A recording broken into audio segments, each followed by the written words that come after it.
Добрый день, друзья! Добро пожаловать на мой канал! Сегодня предлагаю вам приготовить блинный торт, но не обычный, а со вкусом моего любимого итальянского десерта тирамису.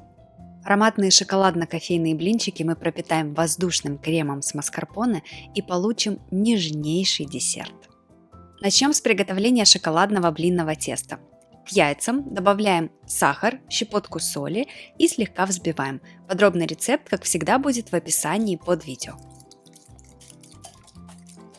Теперь добавляем сухие ингредиенты – муку, какао-порошок и соду. Просеиваем все вместе в один прием.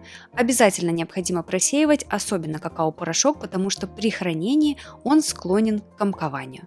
Слегка перемешиваем, теперь вливаем немного молока. Молоко я использую холодное, в нем лучше и равномернее расходятся и мука, и какао-порошок. На данном этапе нам необходимо получить вот такое достаточно густое тесто. Мы намеренно не вливаем сразу все молоко, иначе образуются комочки. В густом тесте нам эти комочки все необходимо разбить, чтобы получилась вот такая абсолютно гладкая текстура. После чего вливаем уже все оставшееся молоко и перемешиваем до однородности. Теперь будем заваривать тесто горячим кофе. Если вы предпочитаете растворимый, залейте несколько ложек растворимого кофе кипятком, перемешайте и влейте в тесто. Я предпочитаю натуральный кофе, поэтому я его сварила в турке и перелила во френч-пресс, чтобы убрать гущу. Свежесваренный очень горячий кофе я вливаю в тесто и активно перемешиваю. Весь кофе можно сразу не вливать, здесь уже ориентируйтесь на консистенцию теста. Кто-то любит работать с более жидким тестом, кто-то с более густоватым, но у меня уходит все количество, которое я укажу в рецепте под видео. Теперь можно дать тесту немножко отдохнуть, минут 5-10, чтобы клейковина муки слегка набухла. Но если нет времени, ничего страшного, можно продолжать дальше. Вливаем растительное масло без запаха, еще раз все хорошо перемешиваем до однородности, и блинное тесто готово. Я предпочитаю именно жидкое блинное тесто, потому что из него получаются очень тонкие ажурные блинчики. Сковороду перед первым блином я слегка смазываю растительным маслом, в дальнейшем уже этого не потребуется. Сковороду очень хорошо раскаляем, выливаем половник теста и распределяем тонким слоем. Секрет ажурных дырчатых блинчиков – это очень хорошо разогретая сковорода с толстым дном. У меня индукционная плита, и жарю я на режиме 7 из 9. Когда блинчик обжарился с одной стороны, я его осторожно переворачиваю на вторую сторону и здесь уже обжариваю совсем недолго. Очень важно, чтобы блины не высохли, чтобы они не стали прям такими сухими, чтобы они остались влажными и эластичными.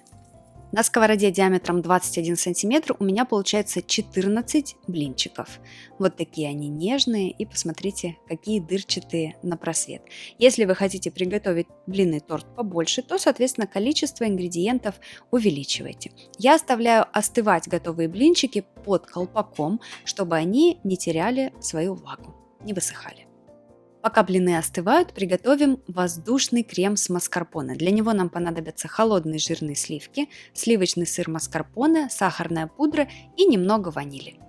Для начала в чашу для взбивания наливаем очень холодные жирные сливки 33-35%.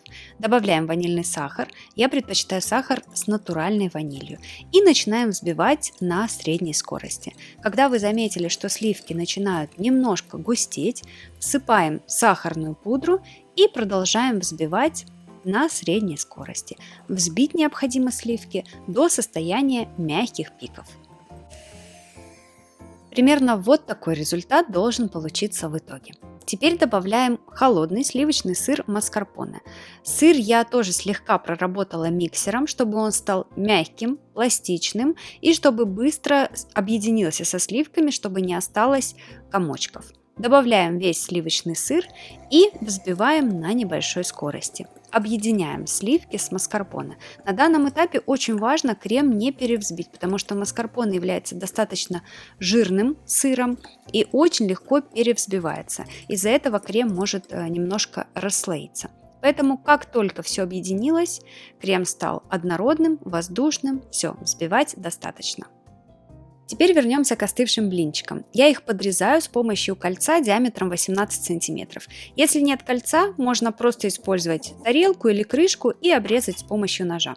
Обрезать блинчики не обязательно, но так тортик получается более ровным, более аккуратным и идеальным, все как я люблю. В итоге вот такие ровные блинные заготовочки получаются. И мы можем переходить к сборке торта. Здесь все элементарно просто. На подложке или на сервировочном блюде собираем блинный торт, чередуя блинчики и крем. Я выкладываю по одной прям такой полной с горкой столовой ложки крема на каждый блинчик. Распределяю равномерным слоем и выкладываю следующий блинчик.